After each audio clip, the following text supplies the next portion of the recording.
காஞ்சிபுரம் சங்கர மடத்தில் ஆனி மாதம் ஏகாதசியில் ஏகாதசி பஜனை சிறப்பாக நடைபெற்றது.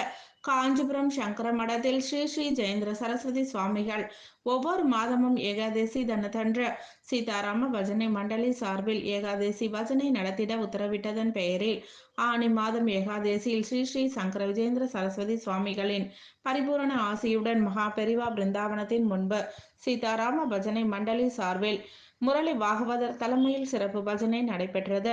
இதனைத் தொடர்ந்து மகா பெரிவா மற்றும் ஜெயேந்திர சரஸ்வதி சுவாமிகள் பிருந்தாவனத்திற்கு சிறப்பு தீபாராதனைகள் நடைபெற்றது. பஜனை பாடல்கள் பாடிய பாகவதர்களுக்கு பிரசாதங்களும் வழங்கப்பட்டது. இதில் சங்கர மடத்தின் மேலாளர் சுந்தரேச ஐயர், நிர்வாகி கீர்த்திவாசன் உள்ளிட்ட ஏராளமான பக்தர்கள் கலந்து கொண்டனர். கலந்து கொண்ட பக்தர்கள் அனைவருக்கும் பிரசாதங்களும் வழங்கப்பட்டது.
वराणि धाते वदं समूलं शिवां सुरे